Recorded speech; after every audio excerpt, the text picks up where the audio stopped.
Welcome to the Book Flood Podcast. I am your host, Tom Nixon.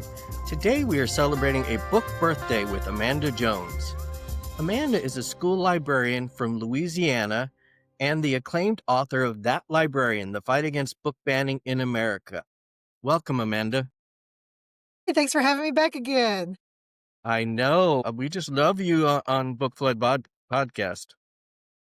So tell us about this new version of your book. So there are a couple of little small changes in the book. There was a quote that I changed that started off one of the chapters. It came to light that one of the authors of that quote that I used has been accused of some things. So I took a quote out, and then there was like one error that they fixed.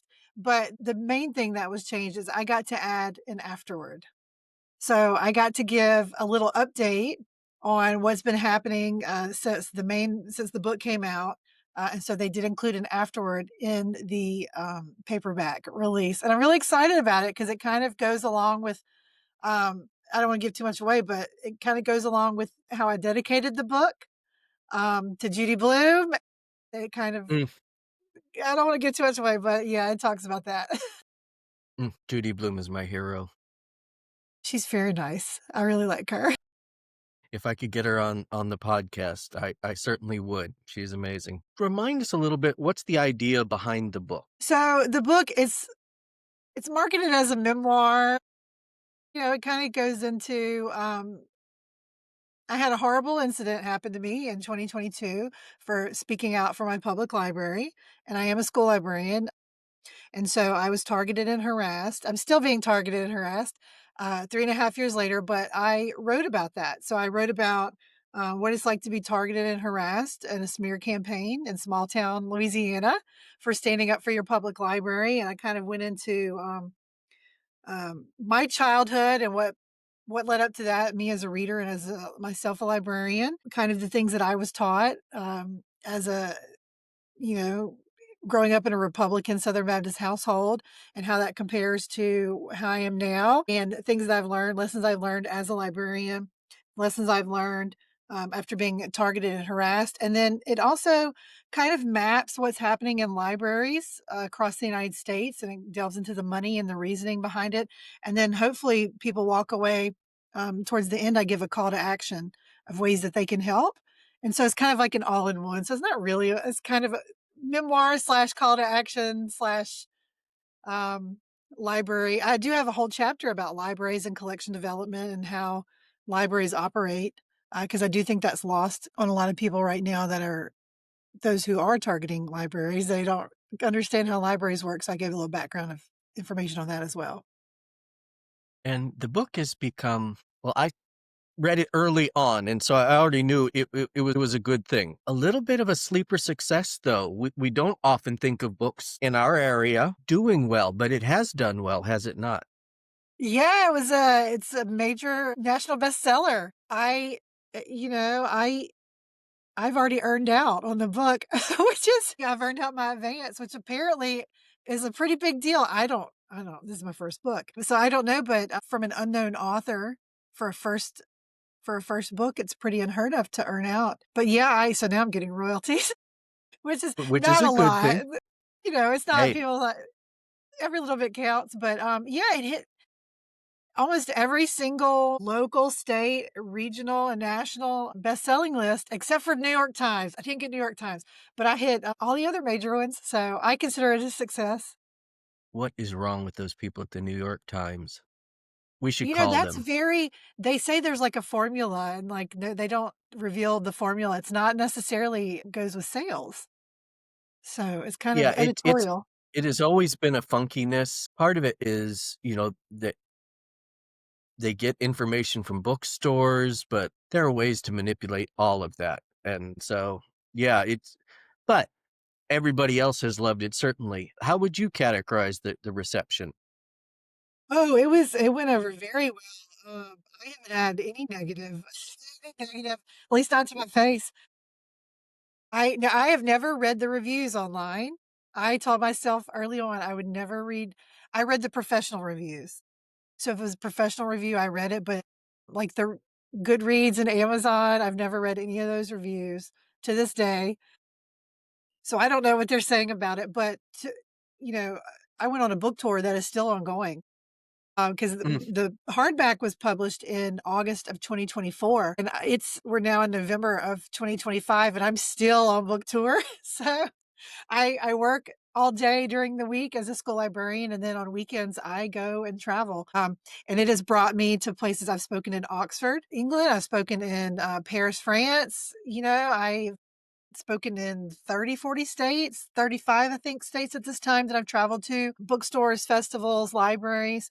Very, very great reception. And at every one of those stops, there were librarians there mm. that were there for me, that showed up and to support me, and that has meant the world to me, that it's really helped a lot of librarians. I've had librarians approach me. Several librarians have filed lawsuits against their defamers because they read my book. Several people Wow, have good for yeah. them. Several people formed their own alliances in their own communities to combat censorship attempts, and so it feels really good to know that I created something that has helped so many people. Excellent. What do you want people to know about your book? Well, um it's not gonna win the Pulitzer Prize. It's not an academic, I'll call the Pulitzer people too. but I wrote it from the heart, and I just wrote it from the heart, and it goes through my ordeal being targeted and harassed by the extreme alt-right, and, I'm proud of it, and it has, someone did purchase the movie rights, and they are writing a script, so we'll see how that goes. You know how those things go, like, it might not ever become anything, but it might, so we'll see. Well, and you never know. So often though, yeah, it's a long shot because all of them are long shots. I Yes. know of one science fiction author who has had numerous of his books set up.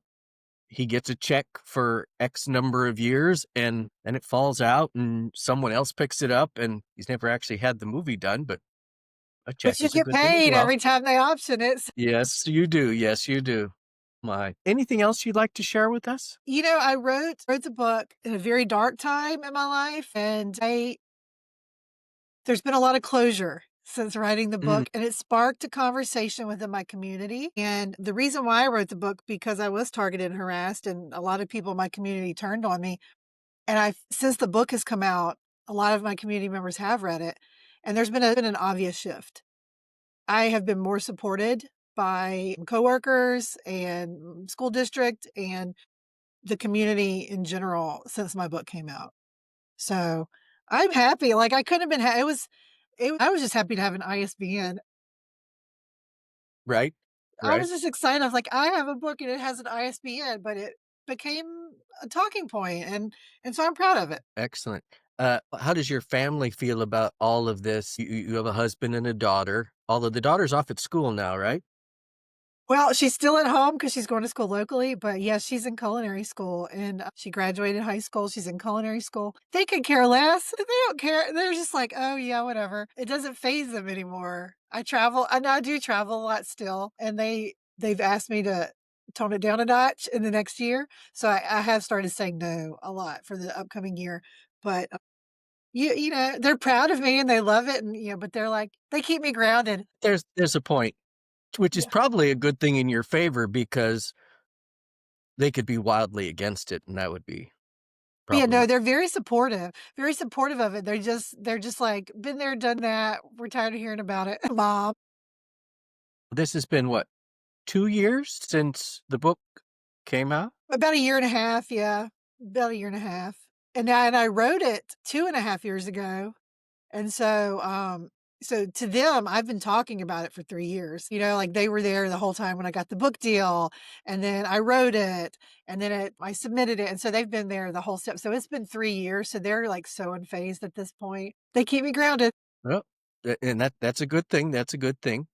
Well, I wanna thank you so much for coming on this book birthday special podcast. For those of you out there, please remember to like, subscribe, and share, and again, thank you so much, Amanda. Thanks for having me again. Absolutely.